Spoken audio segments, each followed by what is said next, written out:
Welcome to English Story Hub. Learn English through fun stories. Improve vocabulary, listening, and speaking skills. Like, subscribe, and keep learning with us. Hitler Studies. A Field of Amateurs. Part 1. Resumen.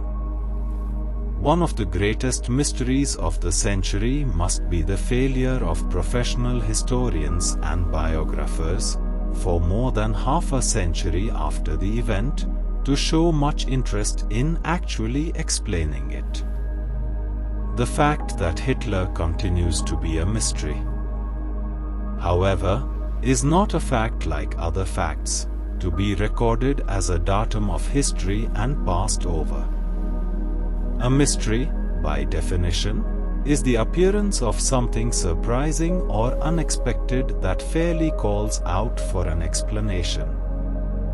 But, is it not one of the purposes of history? Indeed, the major function of historians, to explain historical events and to make them understandable. Professional historians have consistently refused to get their hands dirty investigating the many mysteries of Hitler's life and career by going into the field to interview witnesses. Historians have not only failed, but have been charged by fellow historians with evading their duty to weave the facts of Hitler's life and career into a coherent and comprehensible narrative. Palabra clave. Biography, Germany, historians, historiography, Hitler, Nazism. If the career of Adolf Hitler is one of the most catastrophic events of the entire 20th century, including in its wake the most destructive war as well as the greatest crimes against humanity in human history, then one of the greatest mysteries of the century must be the failure of professional historians and biographers, for more than half a century after the event, to show much interest in actually explaining it. Imagine, for example, the U.S. Federal Bureau of Investigation, FBI, waiting until some time after the year 2060 before interviewing witnesses and commencing its investigation of Osama bin Laden to discover how he was able to plan and carry out the attack on the World Trade Center and the Pentagon that occurred on 11 September 2001. Imagine further that in the intervening years all the work of interviewing witnesses and gathering the testimony, upon which subsequent investigators would have to rely if the whole story were ever to be told, was left to amateurs. Imagine next that FBI officials were loath to explain the event, insisting that it was the product of conditions, describing it in metaphors, and insisting on giving abstract causes for it that were devoid of concrete facts as well as inherently implausible. Finally, imagine that Osama bin Laden became a man of mystery and intense public fascination, his face, even in caricature, known by almost every school child on the planet. His birthday, like the birthday of Hitler, known by almost every high school student. The high and low points of his life, the subject of docudramas on prime-time television and countless popular books, articles, novels, plays, and movies. Imagine an entire academic industry grown up to insist on the mystery and inexplicability of the man. Impossible to imagine? Of course. But consider the attitude of professional historians to the case of Adolf Hitler, and the analogy may not seem as far-fetched as one might think. Indeed, I intend to argue that it is a fair analogy to describe the failure of historians to investigate the case of Adolf Hitler, the man behind the most catastrophic events of the 20th century. Of course, this would not be a fair analogy for most historical events. Historians are not the FBI, and they do not normally investigate current events, or even recent events. There are several reasons for this. The first and most important one is that rarely are the documents available until long after the event. In the case of major political leaders and events, governments often keep documents sealed for 50 years or longer. Thus, historians do not usually waste their time writing histories when they know that the most important information bearing on what happened is not available. Second, history is an ongoing process that tends to change. The understanding of events as they later develop and come to fruition. Often events that seemed unimportant at the time acquire greater significance with the passage of time. Decisions that seemed wise or foolish in the short run are sometimes seen to have been the height of folly or wisdom in the long run. Historians quite rightly do not wish to describe and explain events until they are fully played out. Thus, historians usually wait until many decades after an event to describe both its genesis and its consequences. In the case of Hitler, however, the analogy is pertinent because all of these preconditions were fulfilled by 1945 or, at the latest, by 1946. First, the eruption of Hitler and the Nazis came to a crushing end amid the ruins of the Third Reich. After the suicide of Hitler and the unconditional surrender of Germany, there was nothing more of Nazism to be developed or played out, except perhaps the trial of its leaders as war criminals and the judgment at Nuremberg, which was rendered by the end of 1946. After that, Nazism was as dead as a doornail and Hitler was nothing but history. Second, almost all of the documents and records of the Third Reich and the National Socialist Party were captured intact by the Allies, and, in a virtually unprecedented action, opened up to historians immediately after the war. Finally, the Nuremberg trials sealed the judgment of history on these events. There would be no reinterpretation. There were, therefore, no good reasons for historians not to begin writing a coherent biography of Hitler immediately after the war. In addition, there were several very strong reasons for historians to do so. First, public interest in and, indeed, fascination with the strange and mysterious career of Adolf Hitler and the bizarre events of the Third Reich has been high, not only in Germany but among the publics of the victorious Allies as well. Gordon A. Craig notes that as early as 1950, appalled by the flood of books and articles about National Socialism that was pouring from the printing presses, a German journalist wrote, "He has played a trick on us. This Hitler, I think he'll remain with us until the end of our lives." In the 1960s, a new wave of interest in Hitler appeared as the first generation born after World War II matured. In Germany, this was called the Hitlerwelle or Hitler wave. Normally a wave has a crest and a trough. However, as John Lukács observed 30 years later in 1997, the trough has not yet appeared, too. Indeed, the wave continues to grow. In 1975, it was reported that more than 50,000 serious books and scholarly articles had already been published, and bibliographers were complaining that their numbers were so high that it was becoming impossible to keep track of them.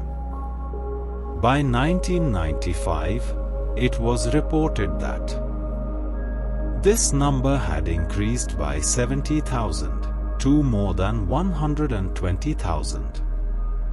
To get some idea of the enormity of this research, that computes to more than 24 scholarly books and articles on Hitler and Nazism published every working day for 20 years, and the number is growing exponentially.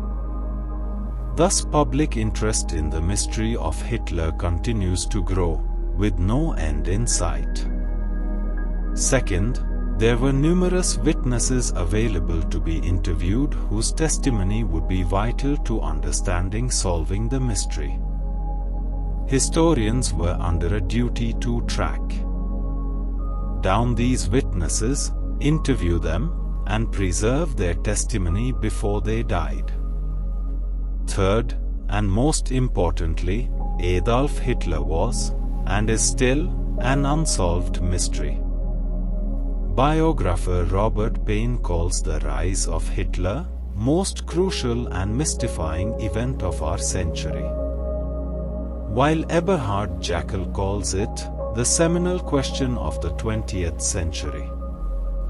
Percy Ernst Sachram speaks for all historians when he writes, "By virtue of his personality, his ideas, and the fact that he misled millions, Hitler poses an historical problem of the first magnitude." H.R. Trevor Roper writes that, despite the passage of half a century, Hitler remains a frightening mystery. The fact that Hitler continues to be a mystery, however, is not a fact like other facts, to be recorded as a datum of history and passed over. A mystery, by definition, is the appearance of something surprising or unexpected that fairly calls out for an explanation. But, is it not one of the purposes of history, indeed, the major function of historians, to explain historical events and to make them understandable? Are historical problems of the first magnitude to be simply declared inexplicable?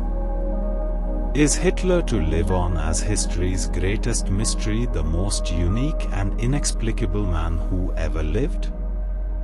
If the answer to these questions is no, then we must inquire into the responsibility of historians as to why the mystery remains. In light of these questions, what are the duties of professional historians? Theodor Mommsen long ago set out criteria for what is minimally expected of historians. History, he said, is nothing but the distinct knowledge of actual happenings, consisting on the one hand of the discovery and examination of the available testimony, and on the other of the weaving of this testimony into a narrative in accordance with one's understanding of the men who shaped the events and the conditions that prevailed. Thus historians have two minimal duties: 1. To discover and examine the available testimony, and 2. To weave it into a coherent narrative. In regard to the rise of Hitler, historians have failed this definition on both counts. On the first count, professional historians have consistently refused to get their hands dirty investigating the many mysteries of Hitler's life and career by going into the field to interview witnesses. were it not for a handful of amateurs who ventured to go where the angels of the historical profession feared to tread, we would not have many of the materials upon which historians are now relying to solve the mystery.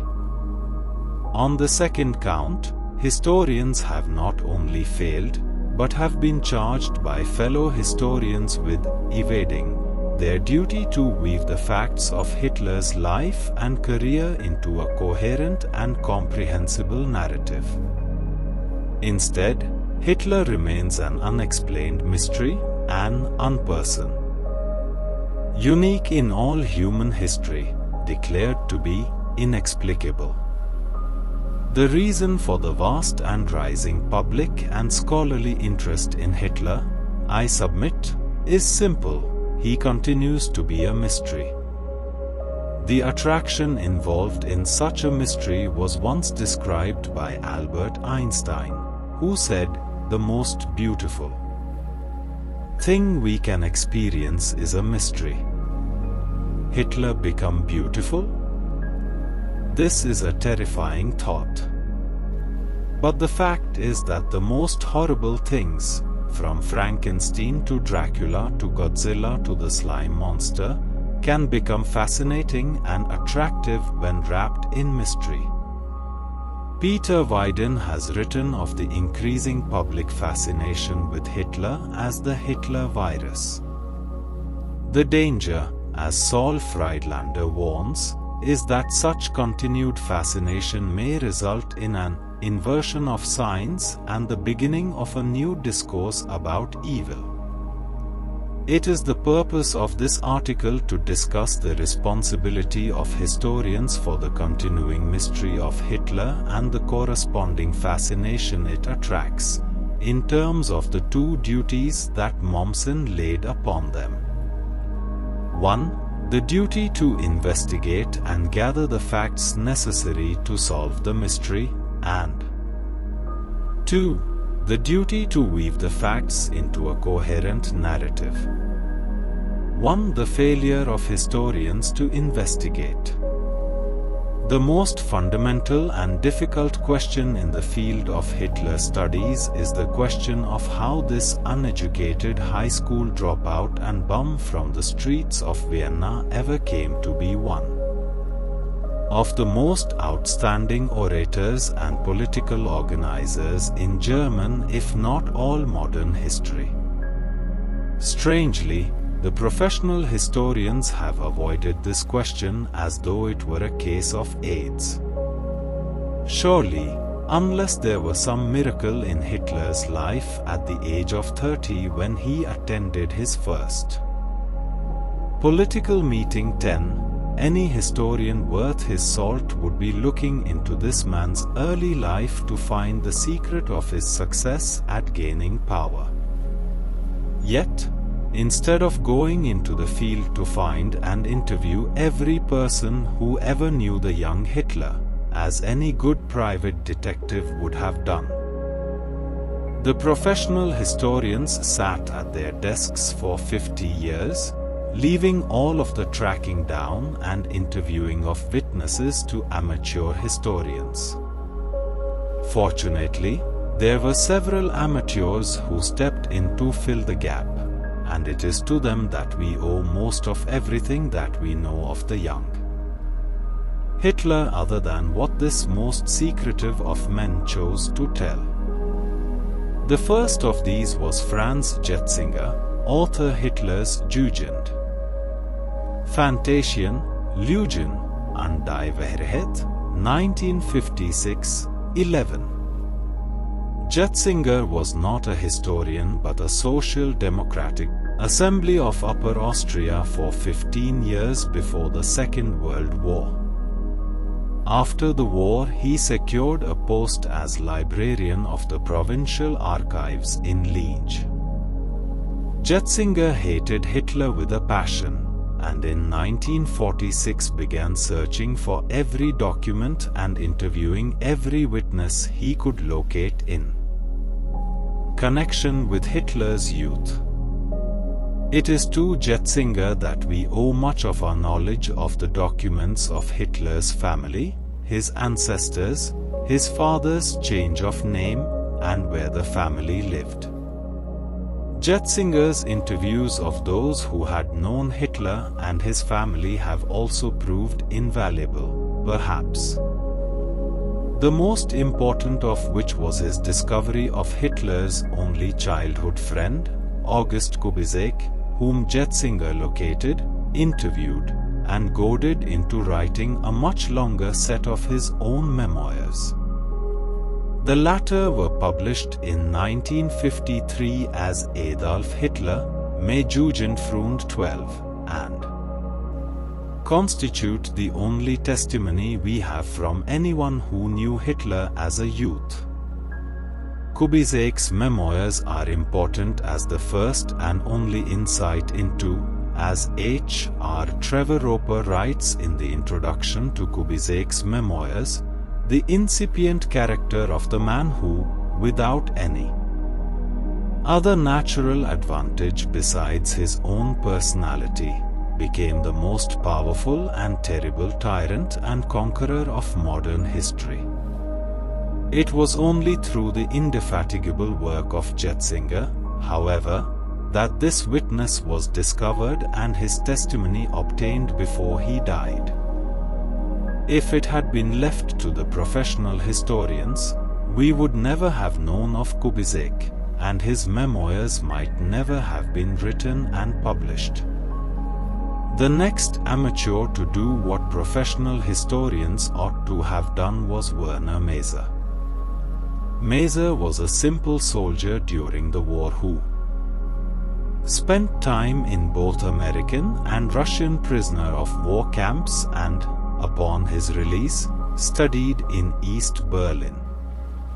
Emigrating to the West in 1952, he worked first as a journalist before realizing that the investigation of Hitler was being completely ignored by the professional historians. He set out to fill the vacuum. Maser's main achievement, writes John Lukács, was the unearthing of large quantities of data through his tireless research. Much of this data came from Maser's relentless efforts to track down the testimony of witnesses who knew Hitler, and his determination to collect and preserve their testimony before they died. Between 1965 and 1973, he produced 4 huge volumes on the history of the National Socialist Party and Hitler's early career, followed by a book on Mein Kampf, a biography of Hitler, and a book on Hitler's papers and documents. Though Maser was clearly carrying out the first duty of a historian according to Theodor Mommsen, his work was not appreciated by professional historians. Rather, as Lukács notes, he was excluded from the higher circle of German academic historians. One is reminded of the attitude of professional police forces toward private detectives in mystery novels. Their results in solving cases are grudgingly recognized, but the detectives themselves are looked down upon. To give some idea of the importance of both Jetzinger and Maser, it is worth noting how much their work is relied upon by professionals. In Ian Kershaw's recent biography, Hitler, Hubris 1889–1936, for example, 90 of the 164 footnotes to the chapter on Hitler's youth, Chapter 1, cite Jetzinger, Maser, or Kubizek, and almost all of these are for factual information, while of the remaining 74 footnotes, 27 cite to Hitler himself, or are largely interpretational. Thus, almost everything we know of the facts of Hitler's early life, except what Hitler himself chooses to tell us, comes from these amateurs who did the primary research and gathered the testimony while the witnesses were alive.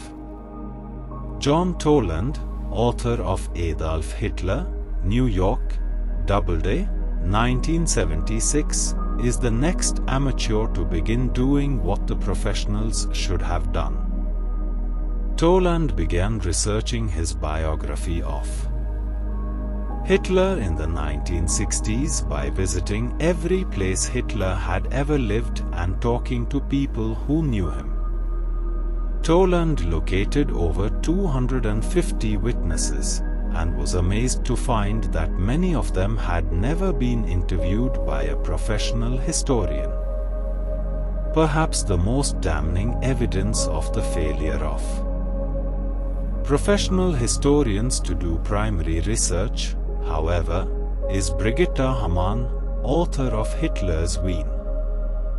Lehrjahre eines Diktators, 1996. Hamann is a historian of the 19th century who left her normal field because of the glaring failure of historians to check their sources. She was the first scholar to evaluate the mass of conflicting testimonies from the Vienna period of Hitler's life. During the 1930s and later, many highly questionable sources came forward with exposés about Hitler containing much sensational and contradictory information. Professional historians were in the habit of uncritically roaming through these materials to quote whatever random piece of information fit their theory. Until Hamann, it rarely occurred to professional historians to actually study the materials, evaluate their credibility, to correct inaccuracies, or resolve contradictions.